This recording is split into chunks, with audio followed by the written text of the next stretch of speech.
Hello! Welcome to Why Not Both, the podcast all about how our multiple passions and interests shape our identity and our lives.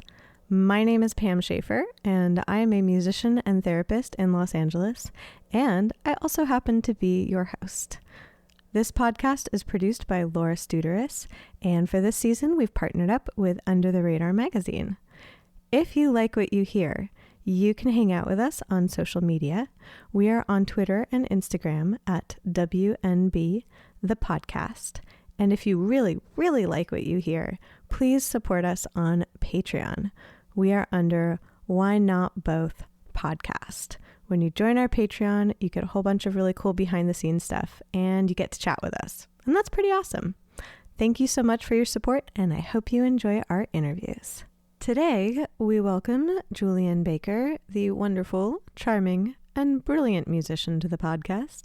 I hope that you enjoy our interview. I just realized we have the same microphone. S7B Club. Yes. Very practical.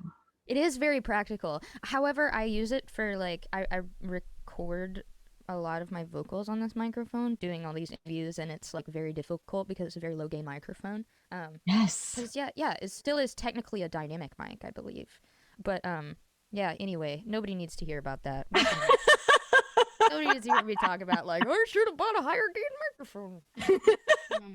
Welcome to Why Not Both, where we need higher-gain microphones. Why not both? I know. And it's also, this is kind of like a workhorse microphone. I was looking at, am I really going to spend, $1,500 on a U87 as the first mic I buy? Nah, come on. Anyway, I promise we won't talk about gear this whole time. I'm going to stop. That's hilarious. I'm looking over at my interface and I'm the cloud lifter is really good with the 7B because I've never even heard of that. See, I'm thinking about leveling up from the Scarlett 2i to thinking about getting an Apollo 2 or an Apollo 4, because I also hear really great pre-emulators on there. Yep. I don't know what to do. That's so funny. I'm I highly recommend. I was I'm not sponsored by them, but I recommend I have the Apollo Twin and I love it. That's what everyone to a person says. Oh yeah. Sometimes I'm just being a big baby and want to record in my bedroom, and so I just bring it in there with my laptop. Dude, you're fine. You're not a big baby. I have never, actually I have. I lived by myself in an apartment for a year, but other than that, I've always rented rooms, so my workspace is always the same as my sleeping space, which I know is unhealthy, but it's especially when I was on tour, I was am I really gonna pay Nashville rent prices if I'm gonna be home 3 months out of the year? I just felt the SpongeBob episode where Mr. Krabs is throwing money into an open fire, a big furnace, just who needs this? I might as well. I'm not even getting equity in this house. I'm just gonna. Wow, we've covered microphone preferences. We've covered real estate opinions. We're off to a great start. This is a millennial podcast. You're damn right it is. You're we're here for it. We're here for it. Are there any more tropes we need to cover? Do we want to go over the side part versus middle part debate? I have been rocking the butt part since I was in college. I'm happy that I feel it's finally more acceptable, in the last couple of years. I'm also super happy about, I just got a pair of carpenter jeans in the mail, because it was excellent. It's come up on the 3-year period where I really can't avoid buying new jeans anymore because they're full of holes and they look bad and they're cold. But I'm wow, I'm so glad that dressing a 12-year-old boy is back in style. These look I need to be you can't see them obviously, but it looks I need to be wearing a Tony Hawk t-shirt and one of those little beanies with a tiny bill. Yeah. I'm just everything is a cycle, right? It just comes back. I'm so excited about that trend, because I don't wear jeans ever because they never fit me right. It's either they're too, if they fit my hips, they're too big at the waist. If they fit my waist, there's no way. they're going over my hips. Like just, Yeah, it's not a thing. And so I used to steal bro. my best friend's pants, and my best friend's a boy. And I would always, like, in high school, I would just wear his pants. And I was like, great. It's like sweatpants, but they're made of denim. And now I'm like, oh, can I do that again? Is that bad? Can I? That is in fact the style now. Yeah, I had like a freaking, not a breakdown, that I'm exaggerating for humor's sake, but like I woke up to the fact, I forget where I was, but I was like, man, skinny jeans are not the thing anymore. Like you can still, I don't think anybody cares. Like I think at this point there has been such a fragmenting of taste that like, and it's like that in music too, right? Like so there's so many less definable trends because we're moving through them at this accelerated rate made possible by our constant engagement with each other over social media and with, you know, whatever. I just think there's so many more channels to reference your taste from instead of like Cosmopolitan magazine and Billboard top 10 whatever. Yes. So now it's like everybody just wear whatever the hell, but I was so terrified. I was like, oh my god, this is the first time in my life where I felt like the way I dress lets people know that I'm older than them. Like, who is still wearing skinny jeans? Like, I'm still out here looking like I'm going to the mall in 2010, and everybody is wearing like big, comfortable pants, and I'm still trying to squeeze my massive quads into like jeggings. It's like, And then you get the holes in the thighs in the same place every time, and you're like, cool, cool, cool, cool. straight up, Yep. yeah. Yep. Um, That's really funny. And I love what you said about like we have this like really interesting accelerated culture now. And I'm very curious to see what happens after after this time where in a way we've all been trapped on the internet, is how I'd put it. yes. Like, We've been literally like not. I mean, I don't know if trapped. So I used to be way more extreme of a luddite. I like had like this off-brand phone that like barely worked and was like, I'm never getting an iPhone. Everybody's trying to control me. I hate the internet. And of course, as I like grew as a person, I tried to learn how to be more moderate and use resources for the good they can provide. But like this year has forced me to be way more present on not just social media, but like my phone.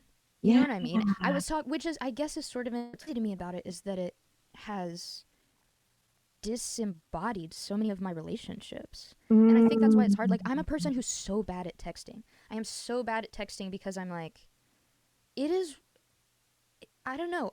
So like this is a theory based on nothing, just like my own thoughts. So get ready for some amateur supposition. But like, I love this. so I mean, like the I don't know. When I was a child, it would be unimaginable to me for everybody to have like cell phones were something that adults had, and I would just like go outside. Like this is very boomer. Like in my day, but, like, I remember a time. I literally remember a time where if I wanted to see my friends, I just walked to their house and saw if they were home. And then if I told somebody like, "Hey, meet me at the Quick Mart at 5," there was no way for me to text them in between and be like, hey, are you coming? Like, are you still here? It's Right. just like you have to trust that that person is going to meet you. And I think what has happened is that, like, in much of the same, first of all, I think it's impossible for human beings' minds to adapt, like, over a single generation to Yes. that much input. Like, I think that that is just pushing our capability way beyond what we're mentally able to tolerate and make sense of. Like, Yes.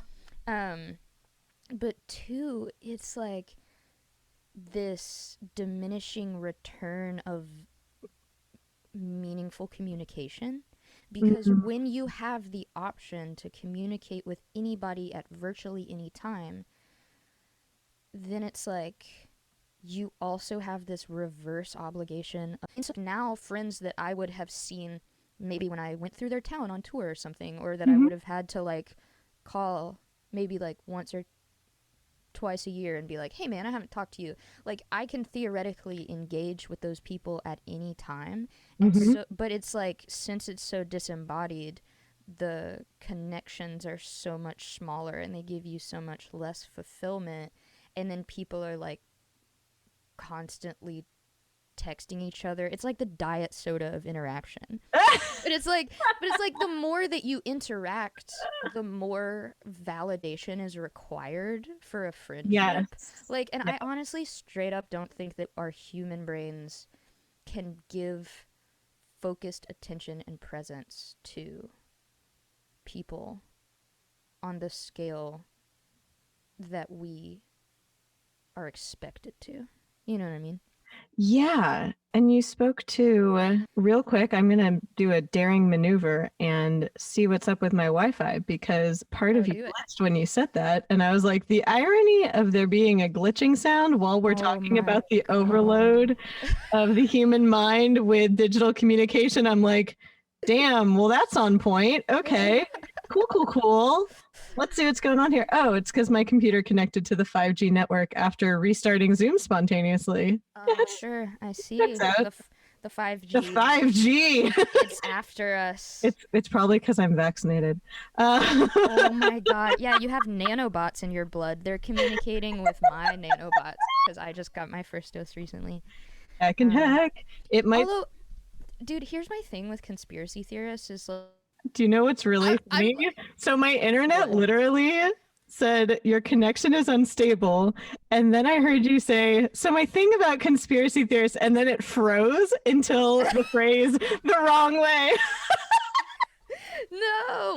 I what I was going to say, okay, that is very interesting, but I was going to say I don't want to leave the conspiracy theory thing open to misinterpretation because I don't want people to think that I'm like an anti-vaxxer or something crazy, Nope. but it's like I just like I feel actual sadness for people who are willing to believe that there's something really malicious and evil and dangerous about like power structures and corporations, but then don't identify, oh yeah, like we're actively trying to make your brain obsessed with Gmail so that we can sell your data and make you engage with our application or with our website more and more and more because it is lucrative for us. They're just like, Yeah. there's nanobots in the vaccine. And I'm like, man, you are willing to believe that corporations and power structures go to great lengths to manipulate citizens and consumers, but in such the wrong direction. I'm like, so Yeah. then how much of a, if you believe that they would do that, how much of a stretch is it for you to believe that like racism benefits American politicians? Like, I don't know. Right. You know what I mean? I'm like, Yeah, it's very Occam's razor where you're like, you're on the right track. It's just that the answer is like the a lot simplest one. easier. Yes. Occam's razor is exactly it. Um, Where you're like, I see where you were going, and then you veered onto this really interesting path, but like you could have stopped at the first stop. Like that was it. You got it. Like, I know. It's like, never mind the fact that we're like fomenting other countries with like arms deals because of our oil interests. right. America is actually doing weather warfare with chemtrails. And I was just, oh no, it's so, you were so close. Exactly. That's yeah, and it's very much I think what you were speaking to about like for instance like how much our brains can actually handle and how much we can emotionally handle like genuinely connecting with that many people. It's almost like we want there to be meaning. Like we want meaning in our connections. We want meaning in the world around us. And so sometimes if our brains are like, but is that the only meaning and we want more? Like there are some people that are like, but there has to be more. There has to be more. And it's like, what's more?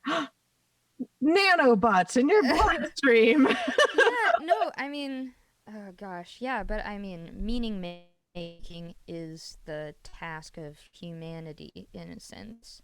And it's scary. Yeah, I think it's, wow, never mind. I was about to like jump off into like a very existential tangent, but I will stop it. I will stop That that's hilarious. My brain is like, existential tangent. it. That's what we're here for. That's my bio. Existential tangents. Oh my God. Yeah, when I originally started this podcast, it was like, oh, I want to talk to people who do multiple things that they're passionate about.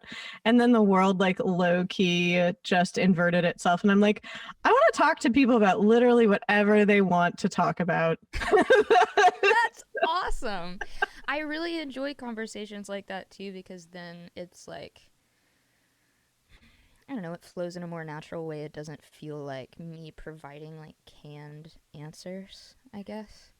Yeah, because it's especially weird if someone comes in with like a preconception of you. Like I've had that on the other side of either being interviewed or speaking to someone where someone is already like, "Oh, well, I want to ask you about XYZ." And you're like, "Well, I guess I could talk about that, but shrug." Yeah, sure. Well, and it's always interesting because it's like I do feel a responsibility to answer the questions that I get asked most often about my art thoughtfully, because that is part of what my job entails. Like, Yes. not only the making of the music, but also the ongoing commentary around it. Yeah. But like, yeah, sometimes I'm getting better at it though. I'm getting better at answering questions honestly instead of trying to find like a way to placate or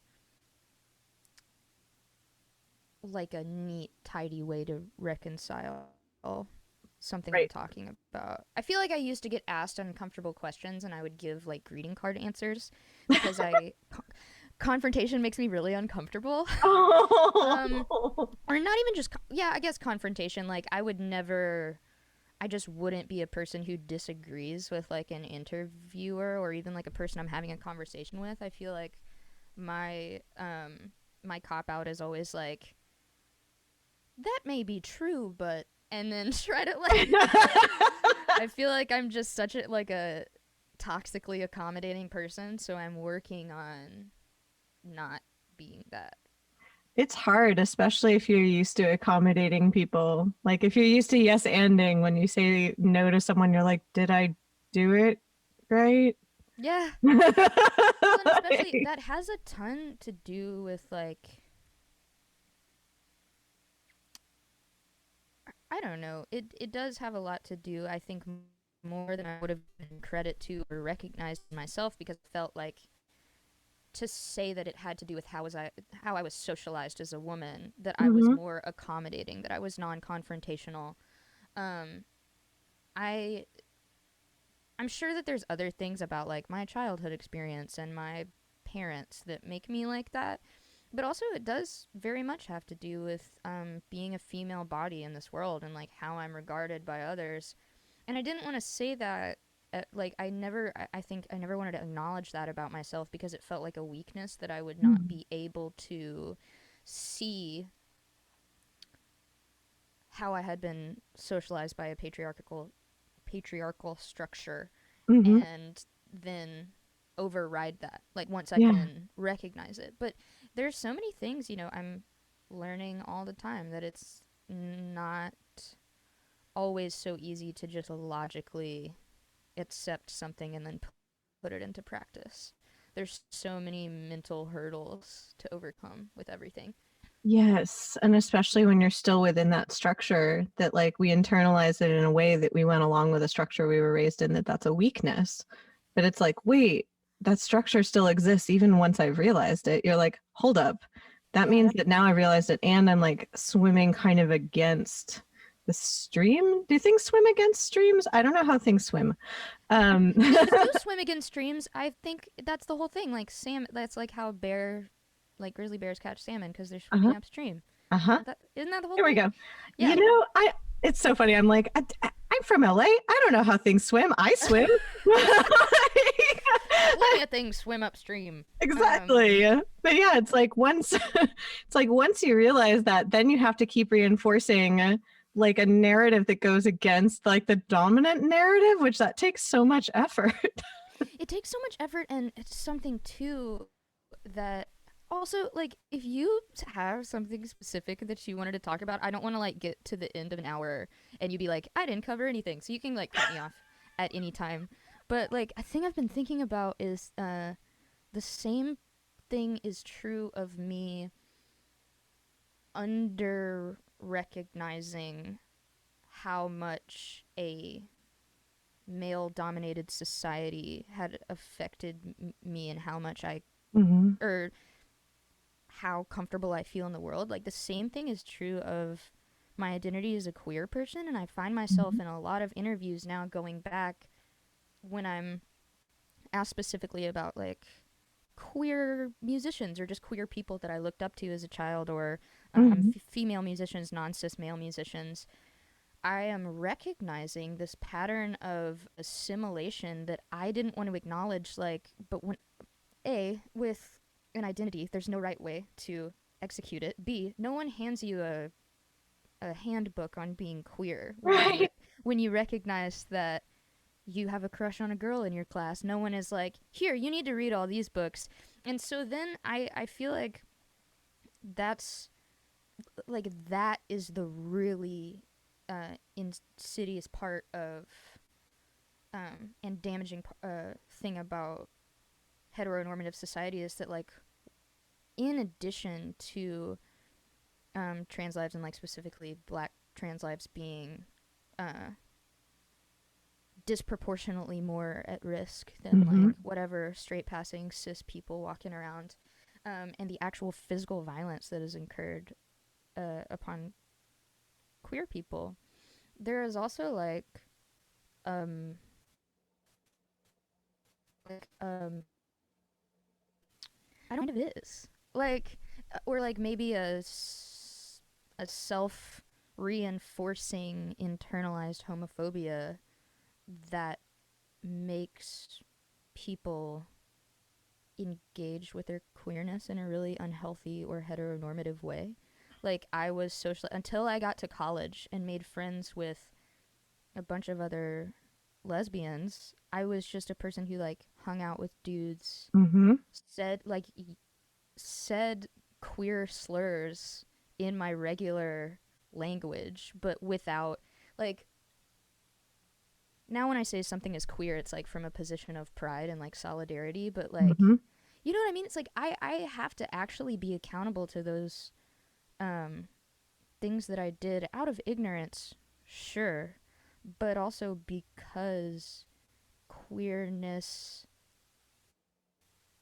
was innately like oppositional to Mm-hmm. normative society and the power structures that existed around me of just like hetero life in high school in Tennessee.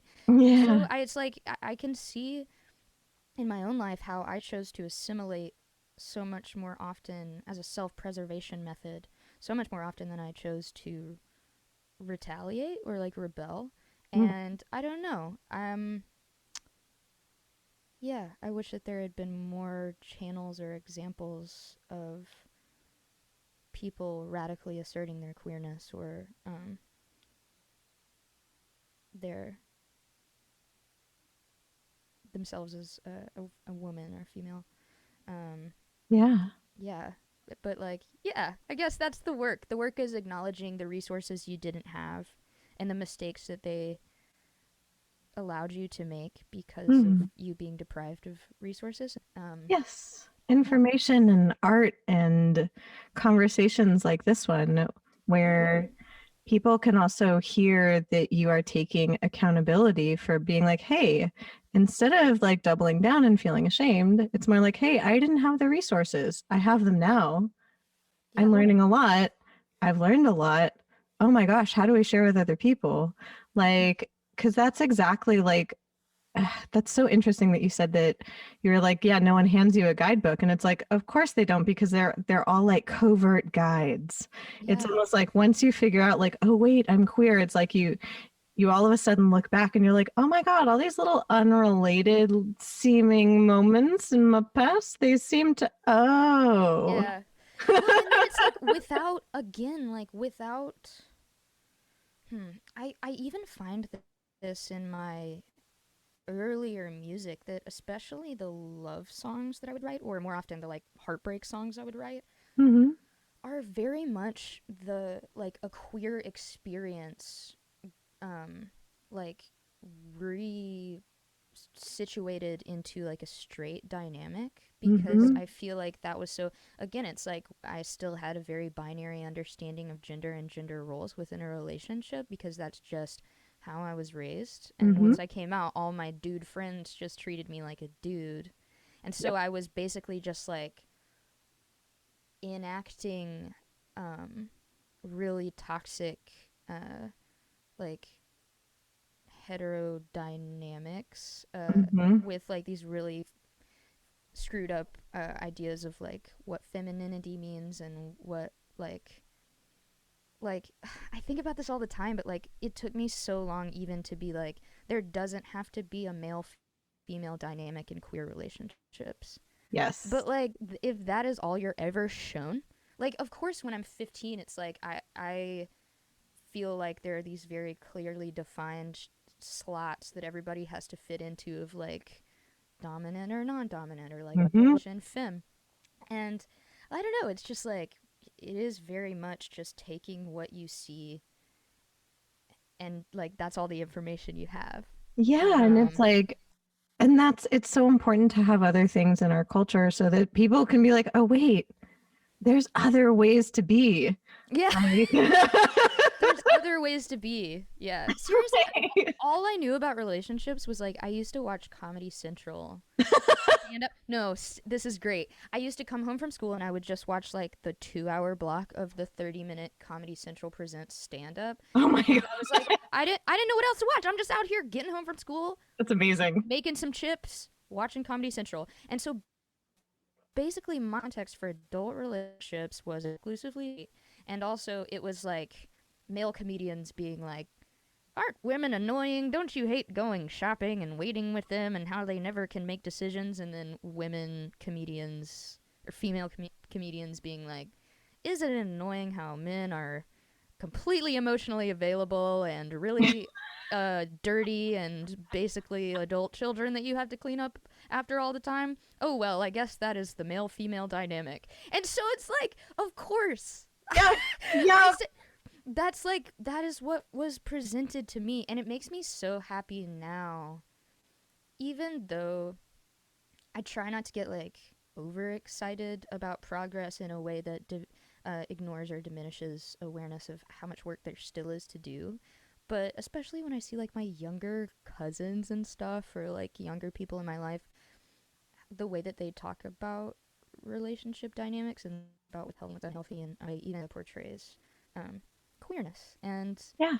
um, sexual agency and the importance of consent. I'm just like, wow, this is actually so much different than what I was being given as a child, and that makes me happy. Yes. Um, I yeah, think it is also very possible to recognize the progress that has been made and recognize that there is still progress to make.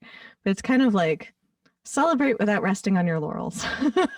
Where you're sure, like, this is so totally. exciting. Okay, let's do more. But like, let's validate that this is really exciting. There you go.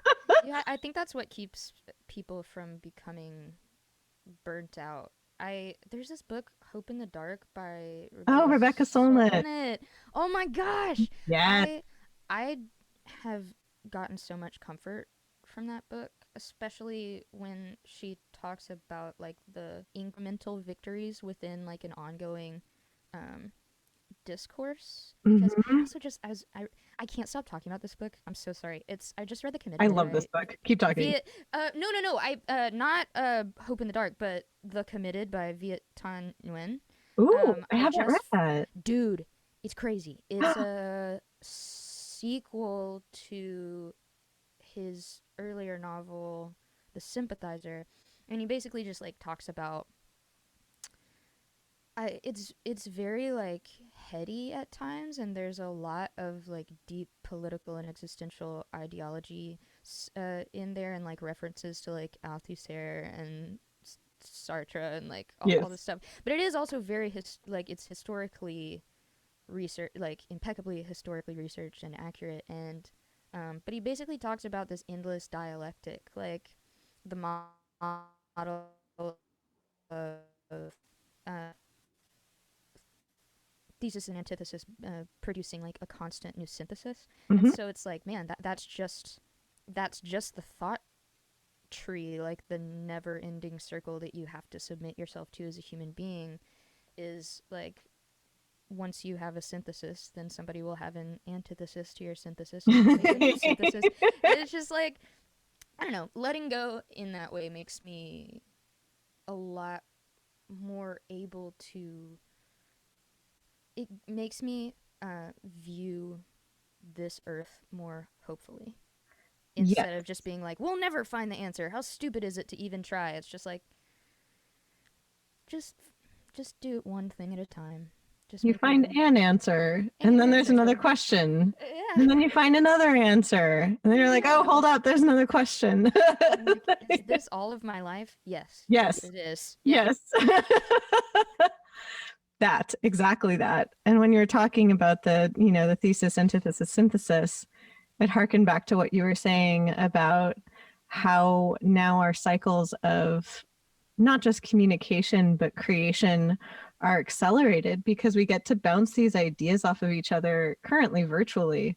But even, I mean, I do think that we'll have like a renaissance of the world 2.0, Sure. where people can share these ideas more physically. But it's so fascinating to me to see what has been emerging, at least musically, where people are like, what genre are you? And it's like, oh, like I make music. And that people aren't attached to like the identity of a genre anymore, where it used to be, I was like, this is also going to sound very boomer. But it used to be more like, oh, well, like your favorite bands would dictate like what kind of clothes you might wear or who you might hang out with or different things like that, where now there's like fluidity across genres of music and across style and things like that, where you're no longer defined by being like, this is the one thing that I like and therefore I must be in Straight this up. lane.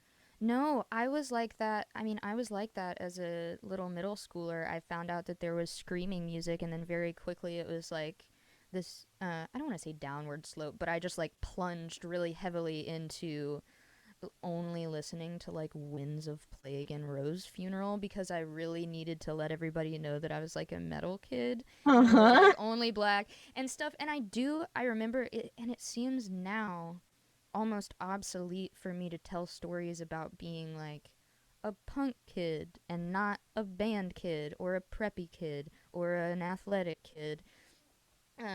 But like that is very much real. Like I feel like those um and of course there's like subtle attachments of all those things to like class. Yeah. Um but you're right. Like I find that the musical terrain is a lot less cordoned off from each Yeah. other now. Yeah. And I like that. I really do appreciate that. Cause man, I just think about I had to take so much music history um when I was trying to do an audio degree, and it was just talking about how like as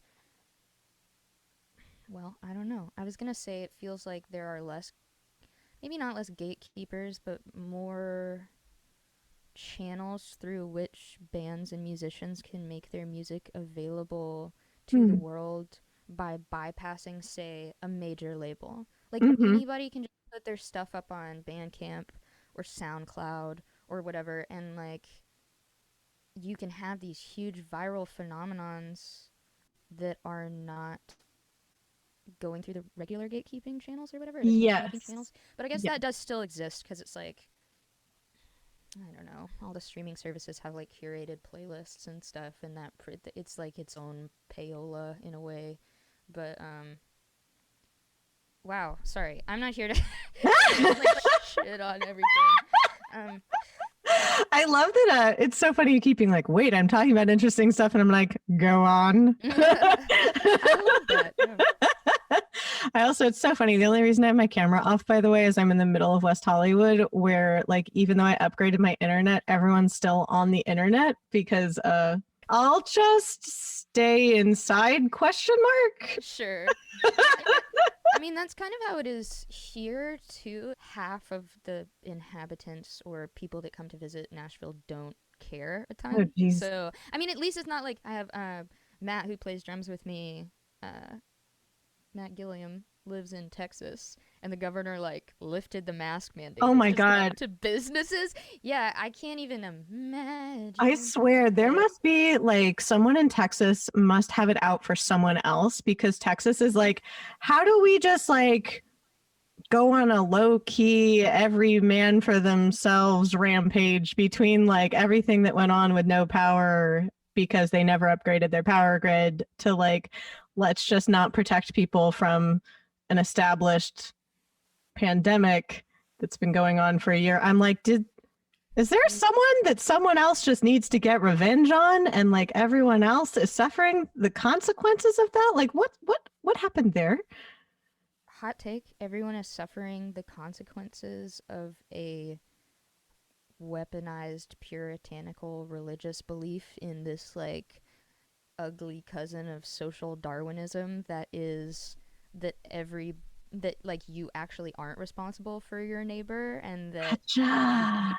yeah and that Yeah. like I I hate it so much because it's like creepy social Darwinism taken to its furthest end of being able to like logically detach yourself from someone's suffering. That is like the basis of American bootstrap mentality belief. And it's Yes. so toxic. And it's honestly like, I don't know. It just, it's one of the most frustrating things that I talk to people about is when they're like, I don't think we should have public welfare. And I'm like, okay, I can't wait to hear why not. I can't wait to hear why you think that people don't deserve access to resources. Yep. That's okay. Yep. Like, but it's, and I know it's like, oh my gosh, there's just, even now as I'm sitting here criticizing that mindset, it's like, I try to like take a deep breath and understand that that person probably has gone through so many mental acrobatics to like justify this to themselves and are like deeply disillusioned, as am I, you know? Like I'm not the be all end all of community understanding, but like yeah. At least you're I going try at least you're going through the thesis synthesis. You're doing the dialectic. At least you're on the yeah, road. I'm doing it. We love the dialectic. We love the Yes. dialectic here. We're gonna do some In this praxis house. next. Yeah. I'm super fun at parties. Oh yeah. As well. This is It's me. Like I've been deeply relieved that I'm like, parties, we don't have to go to those anymore. No longer do I converse with people's same. dogs in the corner. Yeah. Oh my gosh. Getting a dog was the bet for the time that I had the dog when it was not quarantine. Um, Being a dog parent is great because at any time in the conversation that I don't have anything to say or offer, I can just redirect attention to the dog. And usually Bingo. people are stoked about it. They're just like, yeah. Well, anyway, look, Bean, she's doing something cute. I guess it's time to not look at me anymore. And she's not. She doesn't have like self doubt. She's just a dog, so she's there. Yep, There to lift that's me up. that's literally my entire social strategy is like, are there animals around? Preferably dogs. Yes. Yes. No, you said something that I found remarkable, which is that in a lot of ways, our culture is one that encourages us to be blind to other people's suffering. And I think that the reason why that stood out to me is like, for instance, the reason why I'm still, for the most part, staying home. Like I go hiking with a mask on, like one does. But other than that, I pretty much stay here because even though I'm vaccinated, I want everyone else to be vaccinated too. I want everyone else to have the same resource. And so I'm not going to either A, put other people at risk, or B, demonstrate behaviors that if someone didn't know I was vaccinated, they would think was like okay, but might put them or others at risk. And so it's like, okay, well, until like we all get to enjoy like this nice life, you know, I'd rather do things that would help protect others and hopefully give them the same level of safety that I have sooner. Yeah, completely. And it's like, man, it's been such a wild time to see masks and like literally because you know, I use the example of public welfare, but like that discussion has been going on for decades. Yeah. Centuries. And but at this time in our life, it's like so on the surface Yes. how easy it is for people to relieve themselves of responsibility for their neighbor. Um, Yes. and It's it's weird. I become mean, such a marker of it. Like when I see someone just meandering around without one, like it immediately to me signals like, cool, you don't care about other people very much. And that, all right, I'm not going to like yell at you. I'm not going to get mad about it, but that tells me where you're at. true. And I know I've been thinking about this too because there is so much, especially at the beginning when we started to see the political fragmentation that Yeah. mask versus no mask, this is a free country people Yeah. could create like I also when I see someone without a mask, I think it's hard for me to fully, and this of course is different for someone who has had maybe like a loved one or a family member die from COVID, but it's difficult for me to condemn them as an individual, although sure, we're all masters of our own destiny, free will is a thing. There's so many other factors in a person's life that determine like where they're getting their information from and who they Yeah. trust. I was listening to this podcast about people who were obsessed with QAnon, and they had this Oh, psychologist yeah. come on to explain how basically QAnon uses the same mind tricks as like a religious cult Yes. by trying to destroy your faith in literally any other information source, um, turn people who disagree with you into the enemy, and basically then use their information, right or not, to control you. Yes. Um, and so I'm like, man, as much as I have like this self righteous fury towards people who are not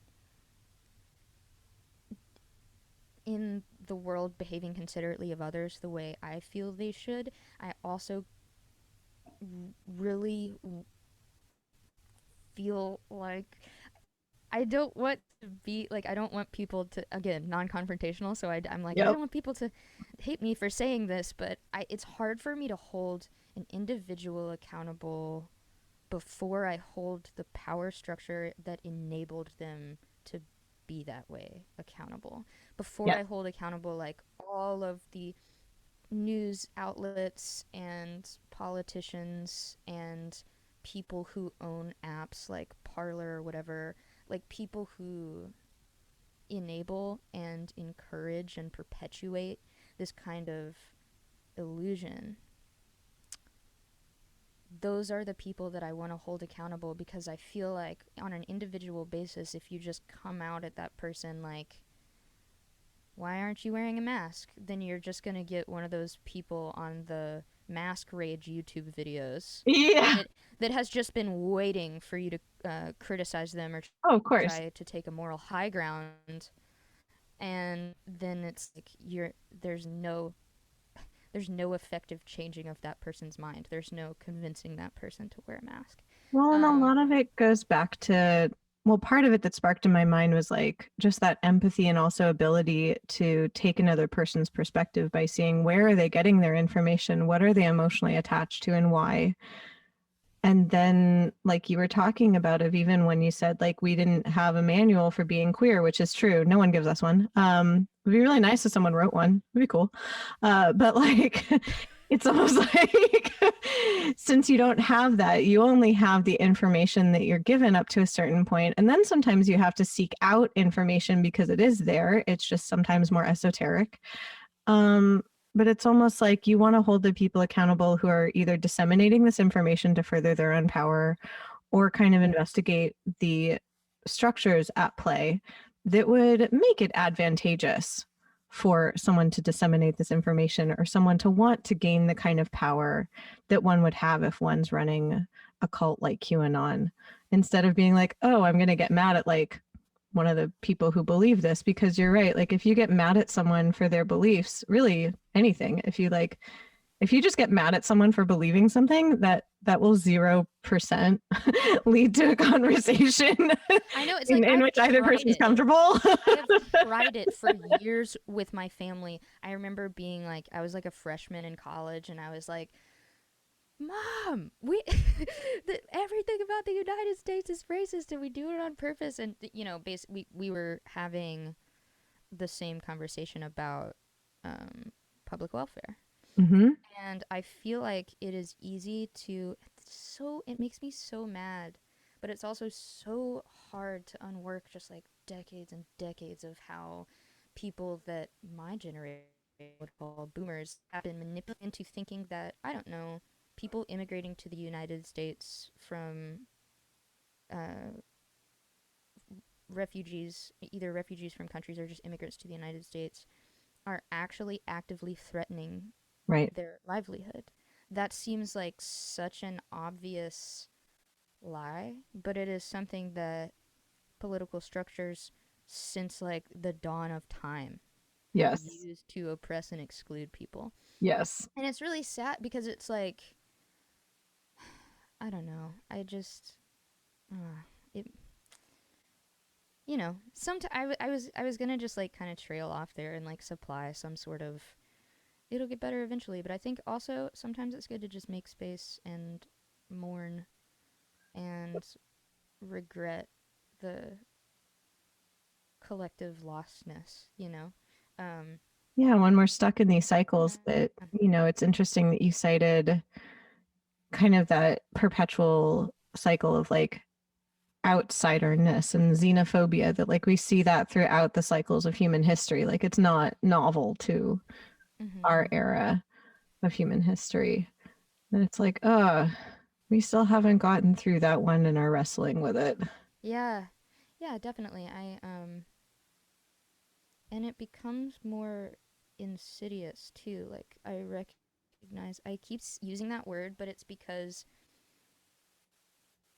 I very much agree with that. I think it's in like season 3 of The Good Place where they talk to the judge about changing the rules of getting into the good place because it's like impossible to be a good human being. Because they Mm-hmm. went back and reevaluated, like, oh yeah, when it was like people were living in villages, you just pretty much like grew your food and didn't steal and didn't murder anybody. And now it's like, I bought a Pepsi and a tank of gas. Looks like I contributed to worker abuse and benefited from a really messed up ongoing war machine to get this oil in my car. So Yep. it's like, You're like, bad place for you. yes, bad place. And it's like, man, everything, because it is so much more convoluted, is so easy to like remove ourselves from.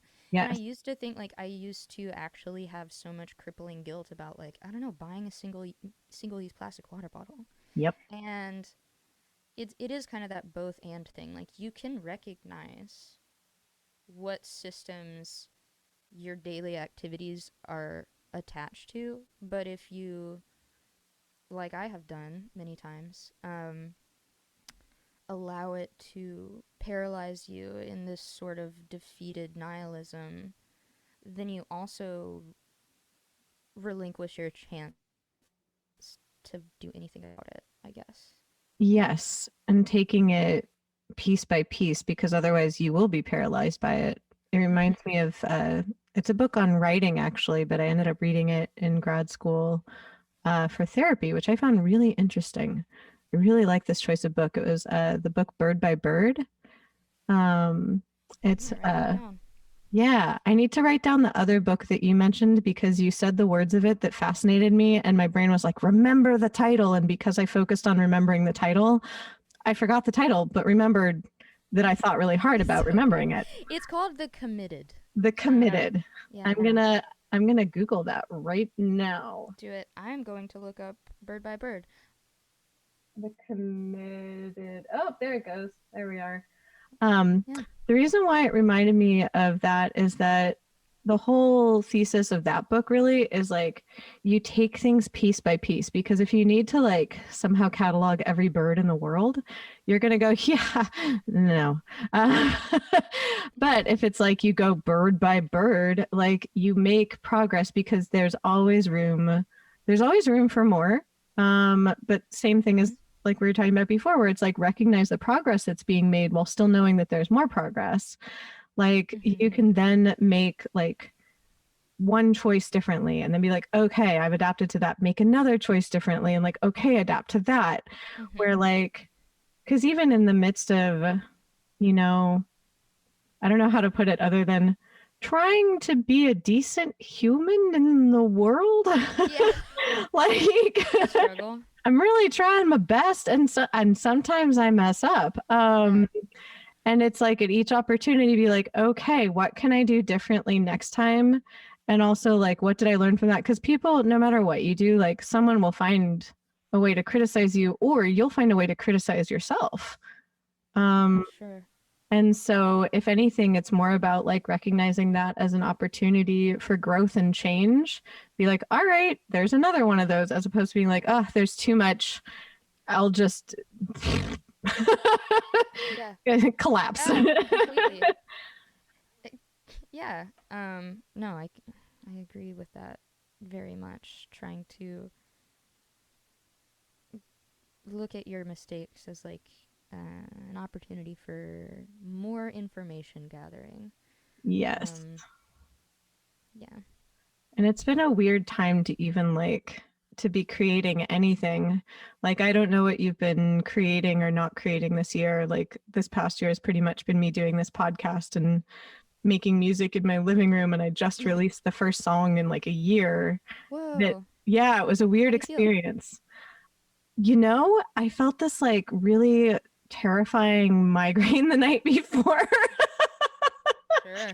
And realized that it was actually just the release of like the trauma of part of like just a little nugget, not like the whole thing, but like maybe Sure. a sizable rock of it was being released just by releasing a song that I was like, hey, I actually wrote this like kind of at the end of 2019, finished at the beginning of 2020. We filmed the video in my living room on the first day of lockdown with my friends that I was like, Wow. yeah. And so it was like this little time capsule. And I originally thought I'd feel really joyous releasing it. But as the year went on, I just held on to it because I was just like, it's not the right time for this. Yeah. Um, and it was like the 1 year anniversary of that. And by releasing that, I now feel like I'm almost allowed to share again. And it was the weirdest feeling where Yeah. like, I was like, oh, I get to share the stuff I've been making just in my little music cave that for me, it was just because I wanted to make it. And I was like, I'll figure out how to release all this stuff later. But it's like the thing I was releasing was this podcast. Mm. And so that was really Right. interesting during this time of like isolation and during this time of like, well, what can I, like, it was almost like I was like, well, I'm safe, but what can I do that will help other people or connect with other people? Sure. And so, Sure. yeah, that was kind of what informed that choice. If I was just like, have I, selfish is the wrong word, but like, have I been focused only on my own interests? Man, I think about that so much. I mean, because it's like my job is, and also, I am so sorry, but I am afraid I will have to go soon. You're Um, okay. but what I wanted to say to you was that's been a constant struggle of my own, like with releasing music. I mean, when Turn Out the Lights came out, it was right after Trump had been elected to office the first time, Mhm. and I like, I felt so stupid releasing a completely autobiographical, hyper-focused body of work at a time when all of there was a magnifying lens on all of the inequalities and injustices of the world. And I felt like that releasing this record too. But I think there is a form of ego death that helps you understand that not everything you do for yourself is selfish, right? So like you're saying, I made this song because I needed to make it because I like making songs. That's why I made all the songs on these records. And it's like, for once, when I kind of took away the narcissistic self-imposed responsibility of being a spokesperson for queer people everywhere and like using all the power that my music platform provides me, when I took that away and recognized that I am indeed just a tiny point of data contributing to this massive discourse going on all the time, then I can see my music as worthy to release just because it is valuable as a single person's experience, and that's really all that I can give to the world. Like, I don't really want to say I'm right about this thing and I'm gonna tell you about it, or like, here's my spiel. I think, and I hope that you feel the same way in reframing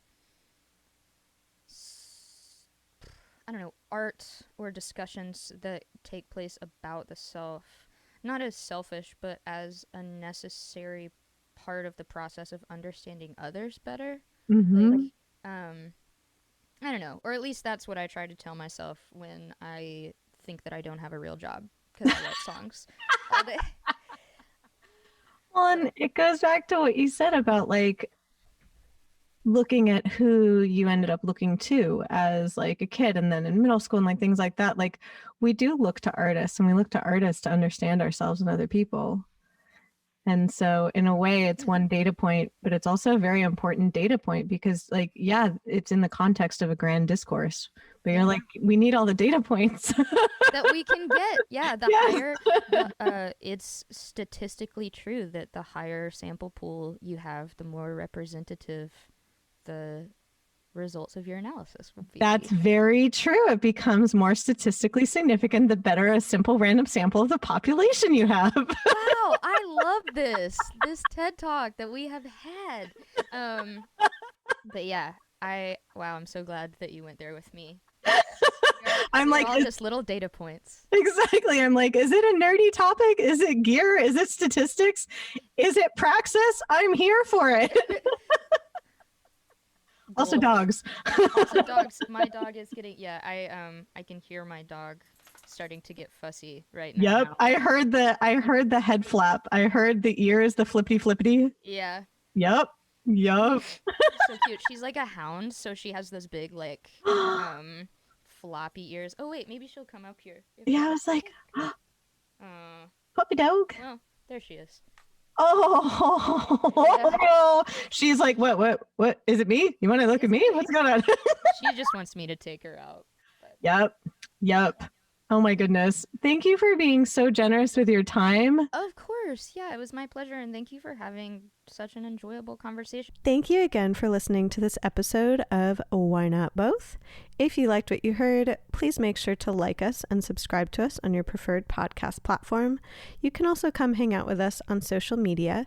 We are at WNB the podcast, both on Instagram and on Twitter. This season, we are brought to you by Under the Radar magazine. Under the Radar is a nationally distributed print, music, and entertainment magazine and website. You can find them at www.undertheradarmag.com and feel free to support them on Patreon. Extra special thanks to our producer, Laura Studeris, who is literally a rock star. Thanks again, and I look forward to seeing you next episode.